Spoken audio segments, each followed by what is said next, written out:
नमस्कार। किताब की खुशबू में आपका स्वागत है। तो पिछले चैप्टर में हमने देखा कि श्वेतांक और बीजगुप्त यशोधरा के यहाँ निमंत्रण पर भोज के लिए गए हुए हैं। तो शुरू करते हैं आगे की कहानी। यशोधरा में आकर्षण भी था। वह आकर्षण कितना सुंदर, कितना मधुर और कितना जीवनहीन। यशोधरा के पास बैठकर मनुष्य पवित्रता को देख सकता था, पवित्रता को प्राप्त कर सकता था और पवित्र हो सकता था।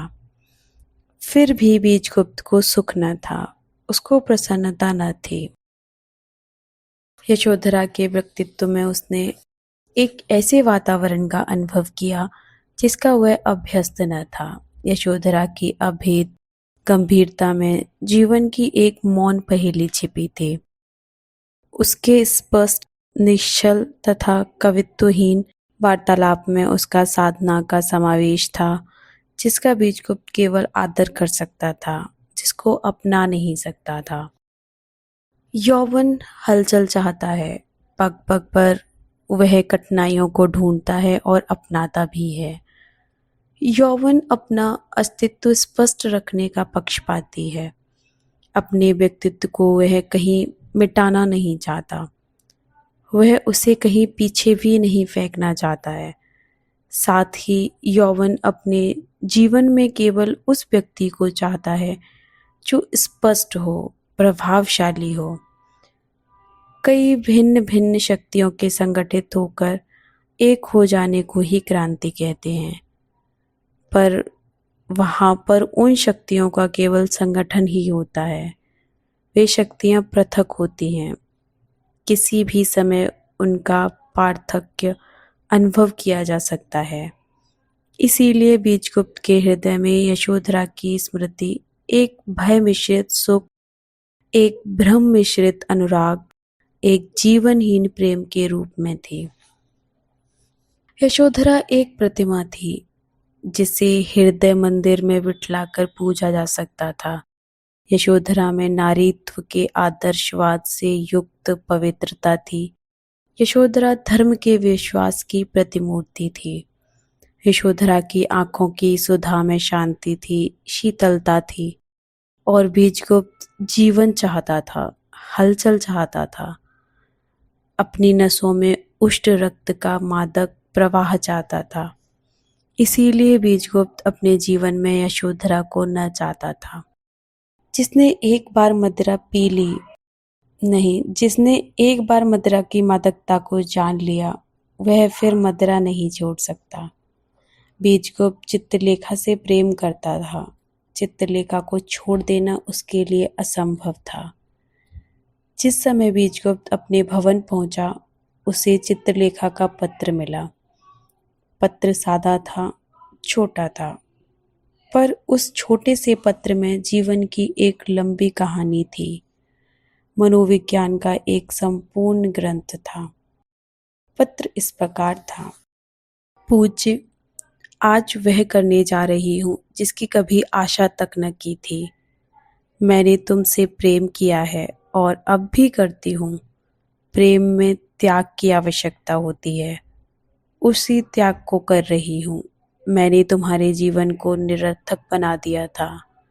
एक योग्य पुरुष को मेरे प्रेम ने कर्तव्योचित कर दिया था, उसका प्रतिकार करने जा रही हूँ। मैंने अब भोग विलास को तिलांजलि देकर संयम को अपनाना ही उचित समझा और इसीलिए मैं योगी कुमारगिरी से दीक्षा ले रही हूँ। तुम्हें विवाह करना ही होगा, यदि अपने लिए नहीं तो मेरे अनुरोध से।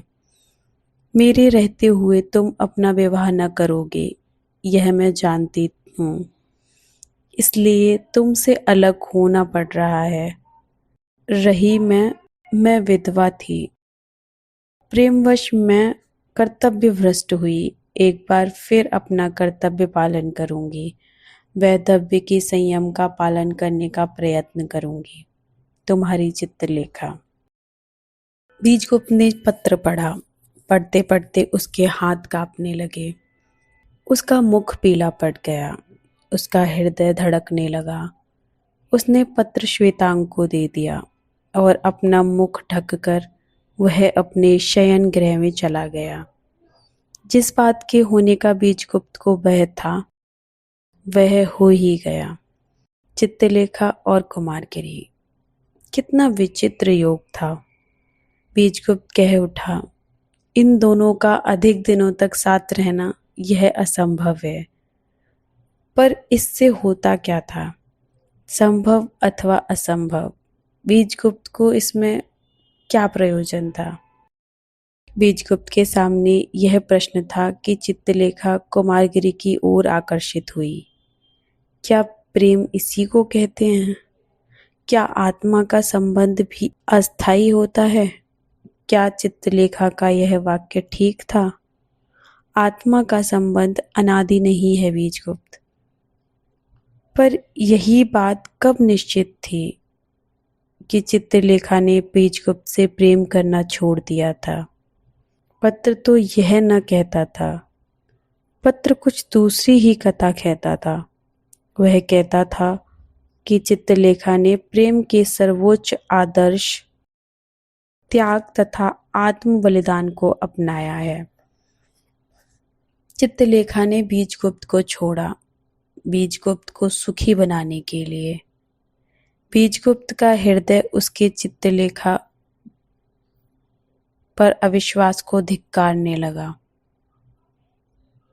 चित्रलेखा देवी थी, पर उसने भूल की, भयानक भूल की।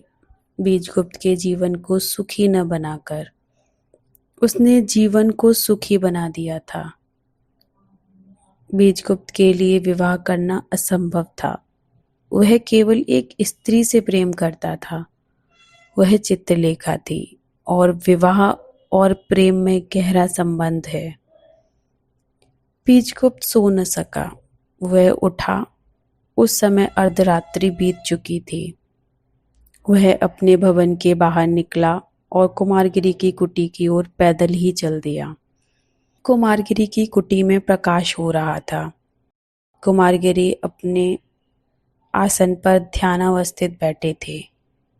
चित्रलेखा एक कोने में कुशासन पर पड़ी सो रही थी। बीजगुप्त ने चित्रलेखा को वैभव की चमक में देखा था, शांति की छाया में नहीं। इस बार उसने नर्तकी को शांति की छाया में देखा। चित्रलेखा के शरीर पर आभूषण न थे, केसर का लेप न था, उतावलापन न था। उसके मुख पर शांति की एक मीठी मुस्कान शोभित थी। वह संभवतः अपने स्वप्न लोक में शांति की देवी के चरणों पर लेटी हुई थी।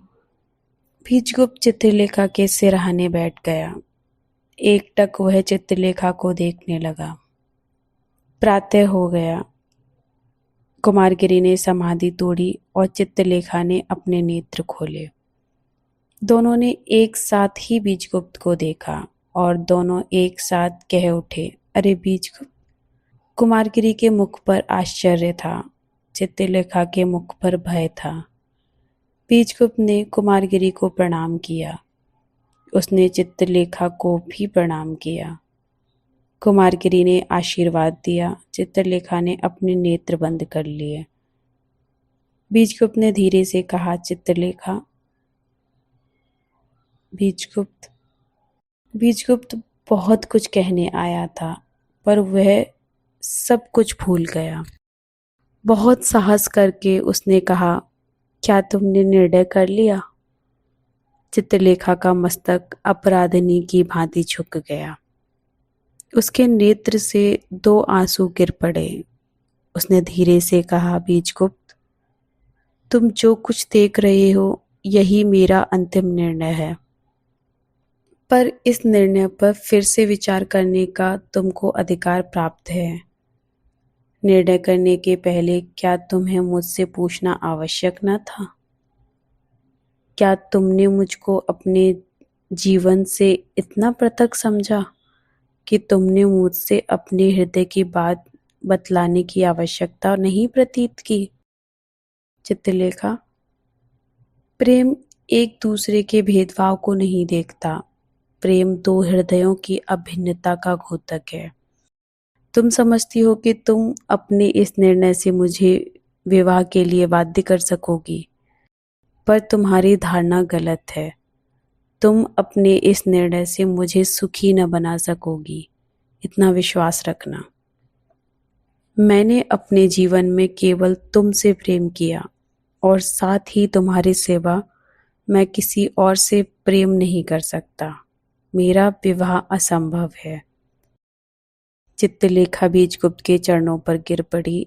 एक बार उसकी इच्छा हुई कि वह उठ खड़ी हो और बीजगुप्त के साथ चल दे, पर एकाएक वह रुक गई। वह बहुत दूर चली आई थी। उसका पीछे जाना असंभव था। बीजगुप्त के चरणों पर वह सिसक कर रोने लगी।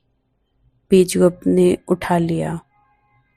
शांत होकर चित्रलेखा ने कहा, बीजगुप्त, तुम पूज्य हो, तुम मनुष्य नहीं हो, देवता हो। मैं तुम्हें जानती हूँ, पर साथ ही मैं यह भी जानती हूँ कि मैंने तुमसे प्रेम करके तुम्हारे जीवन को निरर्थक बना दिया है। बीजगुप्त, तुम्हारा विवाह होना ही चाहिए। तुम मुझसे प्रेम करते हो। मुझे सुखी बनाना तुम्हारा कर्तव्य है। मुझे तब तक सुख न होगा जब तक मैं तुम्हें विवाहित न देखूंगी और तुम्हारी संतान से माता न कहलवाऊंगी। तुम विवाह कर लो और यह याद रखना बीजगुप्त कि मैं तुमसे सदा प्रेम करती रहूंगी।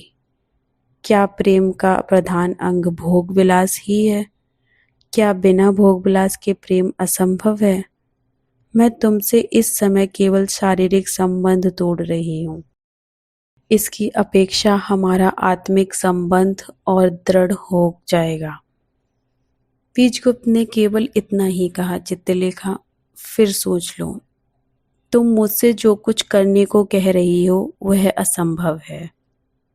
चित्रलेखा ने बीजगुप्त के गले में हाथ डालते हुए कहा, बीजगुप्त, कुछ दिनों तक हम दोनों अलग रहकर देखें। शायद तुम कुछ दिनों के बाद विवाह करने को प्रस्तुत हो जाओ। क्या प्रेम में वियोग नहीं होता? उस वियोग को ही हम थोड़ा सा सहन करें। बीजगुप्त उठ खड़ा हुआ। जो कुछ कहना था वह कह चुका। मानना और न मानना तुम पर निर्भर है। जैसा तुम चाहती हो वैसा ही सही, पर थोड़े दिनों के बाद ही तुमको यह स्पष्ट हो जाएगा कि तुम गलती कर रही हो। इतना कहकर वह वहां से चल दिया। चित्रलेखा उसके साथ उसे राजमार्ग तक पहुंचाने के लिए बोली। राजमार्ग पर वह रुकी। उसने बीजगुप्त का चुंबन लिया। बीजगुप्त ने उस चुंबन में इतनी मादकता देखी, इतना गहन प्रेम देखा, जितना कई वर्षों से उसने अनुभव न किया था। विदा होते हुए चित्रलेखा ने बीजगुप्त का चरण पकड़कर कहा, बीजगुप्त, संभवतः मैं अनुचित कर रही हूँ, उसके लिए क्षमा करना। बीजगुप्त को विदा करके चित्रलेखा कुटी में लौट आए। उस समय कुमारगिरी कुछ सोच रहे थे। चित्रलेखा को उन्होंने आसन पर बैठने का आदेश देते हुए पूछा, चित्रलेखा, तुमने मुझसे कहा था कि तुम मुझसे प्रेम करती हो, क्या यह ठीक था? चित्रलेखा ने आश्चर्यचकित होकर पूछा, हाँ, पर उससे क्या? और तुमने अभी बीजगुप्त से कहा कि तुम उससे प्रेम करती हो और बराबर प्रेम करती रहोगी। हाँ, यह भी ठीक है, पर क्या तुम्हारा दो व्यक्तियों से एक साथ प्रेम करना संभव है? कुमारगिरी के प्रशांत मुखमंडल पर अविश्वास की एक हल्की छाप थी। क्या आप समझते हैं कि यह असंभव है? गुरुदेव, पुरुष दो विवाह कर सकता है और वह दोनों पत्नियों से प्रेम कर सकता है। फिर स्त्री क्यों ऐसा नहीं कर सकती? स्त्री अपने पति से उतना ही प्रेम कर सकती है जितना अपने पुत्र से। आत्मिक संबंध कई व्यक्तियों से एक साथ संभव है। चित्रलेखा, या तुम मुझे धोखा देना चाहती हो, या बीजगुप्त को, और या अपने ही को। मैं आपको धोखा नहीं दे रही हूँ, इतना विश्वास रखिए गुरुदेव। बहुत संभव है कि मैं बीजगुप्त को धोखा दे रही हूँ, या अपने ही को। नहीं चित्रलेखा, एक बार फिर अच्छी तरह से सोच लो। मेरे साथ रहकर तुम बीजगुप्त से प्रेम न कर सकोगी, इतना निश्चय समझ लो। मेरे साथ रहकर तुम्हें संसार के ऊपर उठना पड़ेगा। मेरे पास तपस्या और साधना का शुष्क क्षेत्र है। हृदय की दुर्बलता का यहाँ काम नहीं है।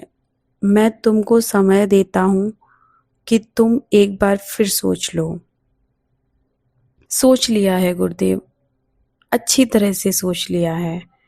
मैं जैसा तुम कहोगे वैसा ही करूँगी। तुम्हारे कहने से मैं ममत्व तक छोड़ने को तैयार हूँ। संसार तो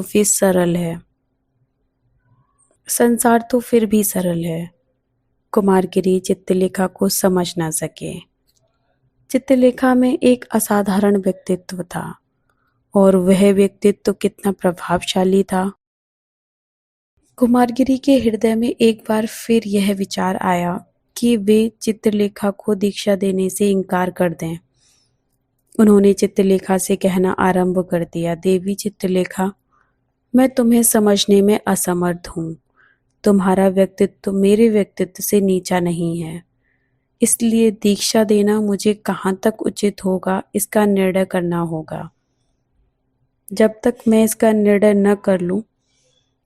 कुमारगिरी का वाक्य पूरा न हो पाया था कि विशाल देव ने कुटी में प्रवेश किया। विशाल देव को देखकर कुमारगिरी रुक गए। अपना वाक्य पूरा